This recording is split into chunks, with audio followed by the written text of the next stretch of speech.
Hi, this is Ricky from Data Mastery. Welcome back to our channel. Most people use Snowflake Cortex AI functions in the ad hoc select statements, which is fine, but you are leaving a lot of power on the table. What if every time new data landed in your table and Cortex automatically classifies it, extracts entities, and roll it up to a summary view?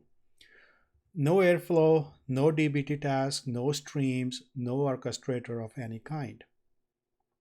So that's exactly what you get when you chain dynamic tables with Cortex AI. And today I'm going to show you the pattern. So you'll be having a raw table, and then we will create a dynamic table which enriches with AI, and then a new dynamic table on top of that which will aggregate the output. And by the end of this video, you will have a fully declarative, auto-refreshing, zero orchestration pipeline. So let's see how that will look like in the real demo. So first of all, this is a very high level architecture, I would say, or the workflow. What we have here is we will be having a raw table with some support tickets. And this table will keep on getting new data based on either Snowpipe, Kafka, or manual insertion. As part of this demo, we will be doing some manual insertion. Once the new rows or new data lands in, there will be a dynamic table that will use AI, specifically Cortex Sentiment, Cortex Classify Text, and Extract Answer functions. These are all built-in Snowflake SQL functions provided by Cortex. And finally, there will be another dynamic table that we build on top of the enrichment table that will do some aggregation. And this aggregation can be used for the dashboarding or business analytics. Now, as you can see, I'm not going to configure any task, stream, no orchestrator at all. So this pipeline will be built solely using Snowflake built-in functions and features. So let's see in the demo. This is my Snowflake account, and this is something that you can do using the Snowflake trial account. You don't have to pay anything out of your pocket. So I'm going to use my database and schema. If you don't have one, you can create a new database and a new schema. That's totally up to you. And then I'm going to create a new table. Now the table name is support tickets raw, and this one is having 4 columns: ticket ID, submitted at, customer ID, and ticket text. After creating the table, I'm going to insert some dummy records into this. So there are 5 records in total. And you can see here, I'm inserting a customer ID, and then whatever the text of the ticket is. So if person called in or sent an email and says that, okay, I was charged twice for my subscription this month, please refund me this much immediately. Then there's another customer who says that, okay, the dashboard feature is broken. Another one says, really impressed with some new AI recommendations and whatnot. So you can see there's a mix of positive and negative, I would say, the text. Now this is where we're gonna use AI just to extract some insights out of these support ticket messages. So I'm gonna insert these 5 values. Now I'm going to create a new dynamic table. So you can set the target lag to 5 minutes, 1 hour, 1 day. Now this is something that you have to be very careful about, because the target lag is something that tells you how frequently that you want to fresh your data. If you set it to 1 minute, and then you're probably burning more tokens, more AI tokens. If you can live with, let's say, 1 day of freshness, then you can set it to 1 day.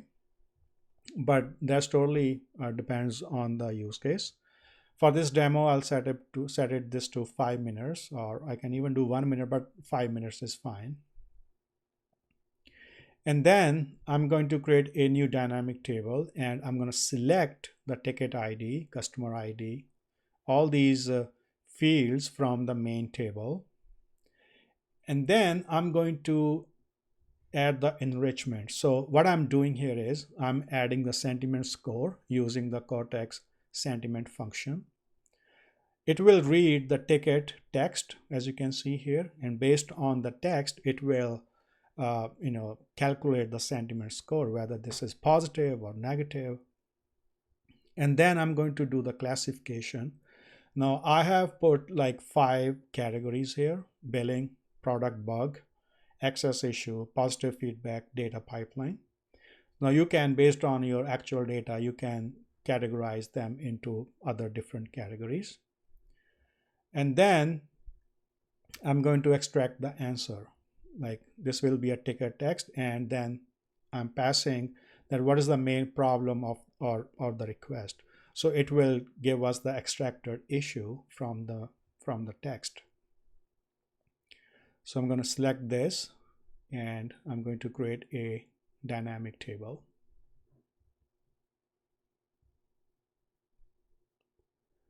Now the table has been created. The other thing that we can do is we can set up or enable the change tracking. What this means is your dynamic table freshness will be triggered less often. Only when there is a new insertion happens, when there's a new record that comes in, then only the table will be refreshed, the dynamic table. So I'm going to enable the change tracking on the source table or the raw table, set this to true. And finally, I'm going to create another dynamic table, which will do some aggregation. As you can see here, for the target lag, I'm suggesting downstream. So what it means is that whenever the main table, the parent table is refreshed, then just trigger this table as well. And what I'm doing here is I'm counting the total tickets. I'm also assigning the sentiment score. So +1 means positive and -1 means negative sentiment. And I'm also adding the column for high priority count and the top issues and the last ticket add. So I'm doing some aggregation on the previous dynamic table, and then I'm going to create a new one here.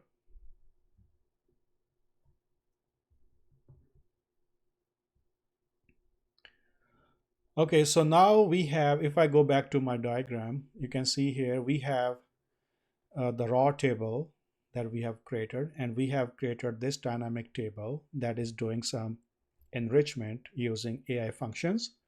And finally, the second dynamic table, which is doing some aggregation. Now, from the raw table, if I select the total records, you can see here I have 5 records. And now I'm going to get some data from the dynamic table, which was used for enrichment of data. And you can see here, I have ticket IDs and the billing categories assigned to these ticket IDs, and also the sentiment score. You can see here the ticket text is, please refund $49.99 immediately, which means it's a billing issue. And it is a negative text or negative ticket because the customer is not happy. So it's a negative sentiment. And then logged after I reset my password, it's an access issue. And this is also negative experience for the customer. And then we have a dashboard export feature, which is broken. And this is categorized as product bug. Now you can see here, I provided these categories, but then there's a Snowflake Cortex classified text function, which is doing all this classification. So I'm not assigning these tickers to the specific categories, this is where your AI enrichment is basically doing its job. So AI enrichment is assigning the category to these issues and also calculating the sentiment score. And the timeout error, which is a pipeline error, and then saved our team hours of manual work, which is a positive feedback. And you can see the sentiment score is plus 0.87. So this is your AI enrichment that's going on. So you can build this in your pipeline. So finally, if I look at the summary is my aggregation. So this dynamic table aggregates everything. You can see here the category, I have one ticket for each category right now, the sentiment score, the high priority based on the text of the ticket. Let's say logged after I reset my password is high priority. Please refund, high priority. Dashboard export feature is broken, high priority. So this is again, categorization is happening in the dynamic table. So now what I'm going to do is I'm going to insert a new record, and this will be another ticket. You can just simulate it.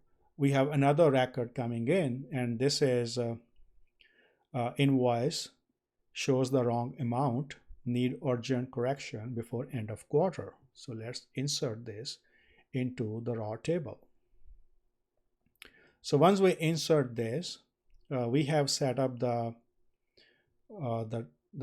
target lag to 5 minutes. So I'm just going to wait for a few minutes. But before that, you can use this function, the table, to check the refresh history of the dynamic table.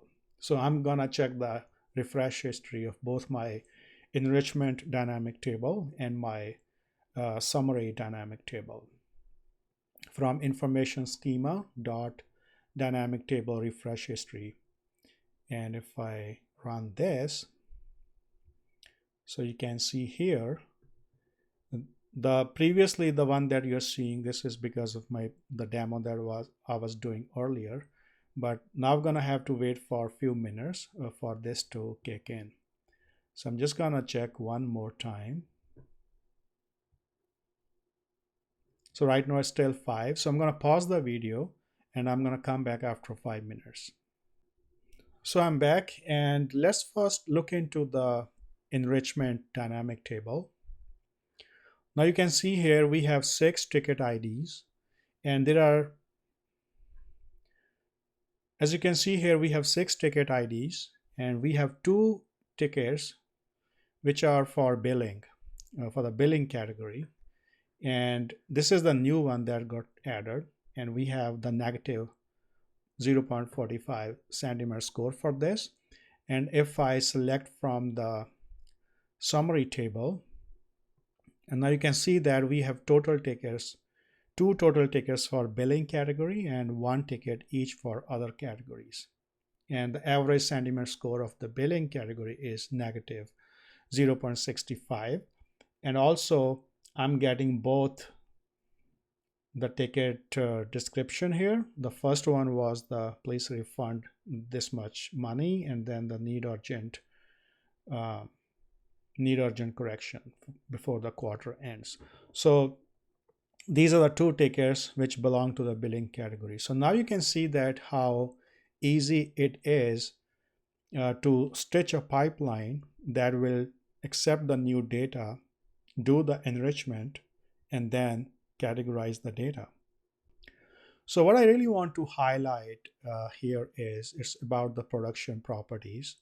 The dynamic tables only changed rows when possible. So your AI spend is proportional to your data change rate, not your total volume. So if you set a 1 hour lag on your Cortex enrichment table and you're only paying for new tickets, you're not reclassifying every time from scratch. Now the natural extension of this pipeline would be to add a third dynamic table for anomaly scoring on high priority tickets. a fourth dynamic table for customer risk scoring. So you can see the possibilities here. And all this you can do using Snowflake native features. So there is nothing that you have to build, customize, or purchase anything. So this is totally Snowflake native.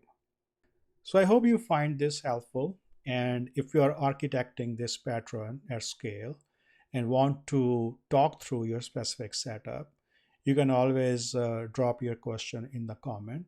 Or if you have any specific question about whatever I have explained, then always you can ask that question. Just add your questions in the comments, and we'll be happy to answer your questions. And if you really need some help with implementation of this type of architecture, then we can do that as well. Just let us know. So thanks again for watching this video, and stay tuned for similar more informational videos. Cheers.